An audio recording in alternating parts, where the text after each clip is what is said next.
اب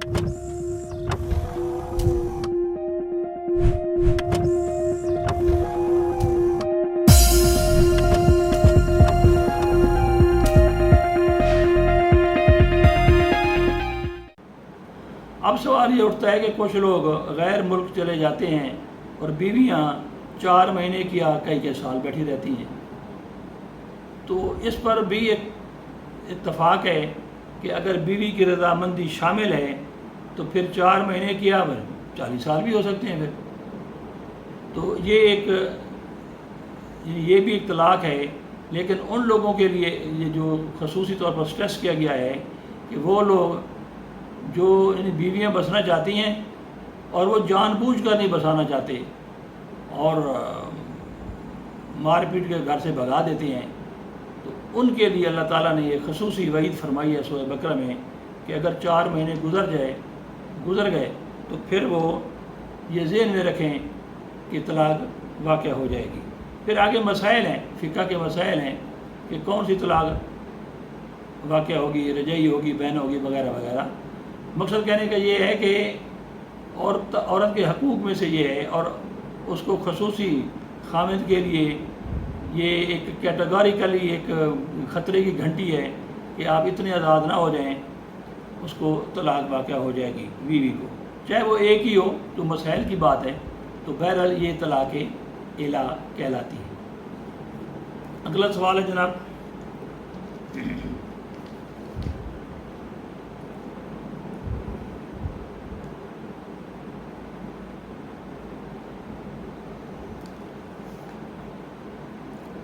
ایک سوال ہے جناب کہ وہ کہتے ہیں کہ میں نے ایک دن بیوی کو کہہ دیا کہ آپ تو میری ماں کی طرح لگ رہی ہو، پھر ایک اور اگلے ہفتے میں نے کہہ دیا کہ آپ کی جو کمر ہے وہ ایسے ہے جیسے میری بہن کی ہو، تو اب ہمارے ساتھ ایک عالم دین رہتے ہیں، وہ کہتے ہیں کہ طلاق ہو گئی ہے، تو اس بارے میں آپ فرمایا کہ کیا اس کا شرعی اور قانونی کیا سلسلہ ہوگا، آیا واقعی طلاق ہو گئی ہے، آیا نہیں ہوئی، تو اس میں کیا کیا جائے۔ اس کا بھی قرآن مجید میں ذکر ہے۔ حضرت خولہ رضی اللہ تعالیٰ عنہا، ان کو خامد نے اسی طرح کہا تھا کہ آپ کی پیٹھ میری ماں کی پیٹھ کی طرح ہے، تو اس وقت نازل کوئی حکم نہیں ہوا تھا، تو اس زمانے میں یہ طلاق ہو جایا کرتی تھی، تو حضرت خولہ کے بچے بھی تھے، تو وہ روٹتی پیٹتی آئیں سرکار کے پاس، نبی علیہ وسلم کے پاس، اور اونچا اونچا رونے لگیں کہ میرے بچے ہیں، میں کہاں جاؤں۔ تو نبی صلی اللہ علیہ وسلم خاموش رہے، کیونکہ اس وقت تک کوئی وحی نازل نہیں ہوئی تھی۔ ان کے رونے پیٹنے کے بعد احکامات نازل ہو گئے، تو یہ حضرت خولہ کی وجہ سے ہوا کہ انہوں نے کہا جی کفارہ دیں، انسان ہے منہ سے نکل گیا ہے تو کفارہ دیں، کفارے کے بعد وہ بیوی حلال ہو جائے گی۔ تو اسے طلاق زہار کہتے ہیں۔ زہار لفظ ظہر سے ہے، ظہر کہتے ہیں پیٹھ کو، ایک نام بھی ہوتا ہے ظہور احمد، یعنی احمد کی پیٹھ۔ آپ کہتے ہیں کہ یہ ظہر کا وقت ہو گیا ہے، ظہر سے مراد سورج کی پیٹھ ہے، ٹھیک ہے نا جی، اسی سے زہار ہے، اسی سے لفظ ظہر ہے، اسی سے لفظ مظہر ہے، ٹھیک ہے نا جی، یہ سارے لفظ اسی فیملی سے ہیں۔ تو امید ہے کہ آپ کو سوال کا جواب مل گیا ہوگا۔ اگلا سوال جناب انہوں نے پوچھا ہے کہ ٹیمپریری انجنکشن کیا ہوتا ہے۔ ایک اسٹوڈنٹ ہے، ٹیمپریری انجنکشن کیا ہوتا ہے؟ یعنی حکم امتناعی عارضی، جسے آپ سٹے آرڈر بھی کہتے ہیں، سٹے آرڈر عارضی کیا ہوتا ہے؟ یہ اسپیسیفک ریلیف ایکٹ ہے۔ اسپیسیفک ریلیف ایکٹ کی جو دفعہ ہے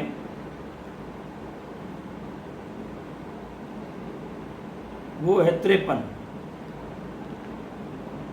53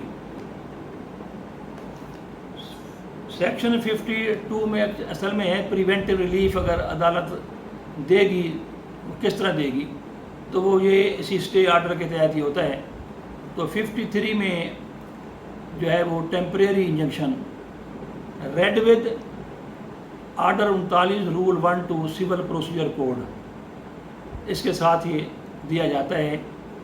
عدالت دیکھتی ہے کہ کوئی نقص عمل کا خطرہ ہے، جس کے پاس پوزیشن ہے ابھی اس کے پاس ہی رہے، بعد میں شہادتیں طلب کریں گے، اس کے بعد فیصلہ ہوگا. تو فوری طور پر اس شخص کے حق میں جس کے پاس وہ قبضہ ہو تو عدالت جو ہے وہ فوری طور پر اس کو اسٹے آرڈر جاری کر دیتی ہے. اور پھر اس کو ریگولیٹ کیا جاتا ہے.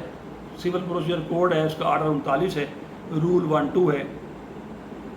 اگر یہ جاری ہونے کے بعد کوئی شخص اپنی غلط کاری اور بدماشی کے ذریعے دوبارہ قبضہ کرتا ہے تو اس کی کنٹیمپٹ پیٹیشن بھی اسی آرڈر 39 میں موجود ہے.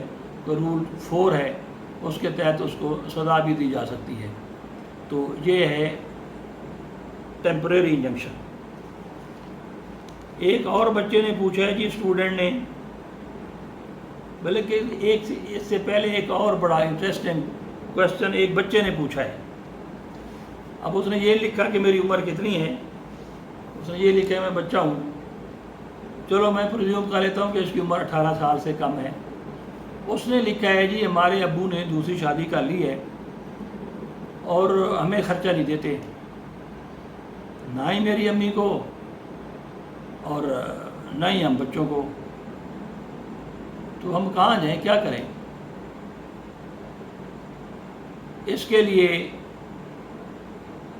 اگر آپ کی عمر 18 سال سے کم ہے تو آپ برفاقت اپنی والدہ تھرو یور مدر، اور باقی اگر بچے ہیں وہ بھی ساتھ مل جائیں گے. اگر آپ کی امی کو بھی خرچہ نہیں مل رہا اور وہ نکاح میں ہے لیکن نافرمان نہ ہو تو آپ فیملی کورٹ میں مینٹیننس کا دعویٰ کر سکتے ہیں، جسے نان النفقہ کہتے ہیں اردو میں.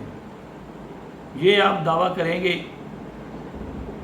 اگر آپ کا والد آ کر جواب دیتا ہے کہ میری بیوی نافرمان ہے، میرے بچے نافرمان ہیں، تو اب اس میں بہت سی رولنگز ہیں.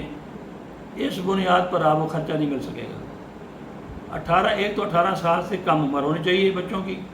اگر کوئی بچی ہے تو اس کا خرچہ جو ہے والد اٹھائے گا شادی تک.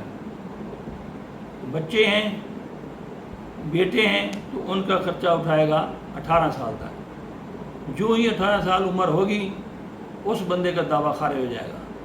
اب وہ کہیں کسی عدالت میں نہیں جا سکتا، نہ ہی قانون اس کی مدد کرے گا. اگر اس کا خامد آپ کے جو والد ہے وہ یہ ثابت کرتا ہے کہ بیوی اور بچے نافرمان ہیں، تو باوجود اس کے کہ آپ کی عمریں 18 سال سے کم ہیں، عدالت آپ کو خرچہ نہیں دلوائے گی. اب نافرمان کی ڈیفینیشن کیا ہے، اس کی تعریف کیا ہے، تو اب آپ اس کو یہ دیکھیں کہ حضرت نوح علیہ السلام نے اپنے بیٹے کو کہا تھا کہ آپ بیٹا کشتی میں آ جاؤ، اللہ کا طوفان آنے والا ہے، اس طوفان سے آج کوئی نہیں بچ سکے گا. تو اس نے کہا تھا ابا میں فلاں پہاڑ کی چوٹی پر چلا جاؤں گا. تو اللہ تعالیٰ نے اس بات کو نافرمانی قرار دیا ہے. یعنی باپ اگر بلائے اور بچہ نہ آئے تو وہ نافرمان ہے، چاہے جائے کہ وہ گالی گلوچ کرے، چاہے کہ وہ اور قسم کی بات نہ مانے، تو یہ نافرمانی کے ضمن میں آ جائے گا. جہاں تک آپ کی امی کا تعلق ہے، خامد اسے بلاتا ہے اپنی چارپائی پر یا کوئی کام بتاتا ہے اور نہیں کرتی تو وہ بھی نافرمانی کے زمرے میں آئے گی.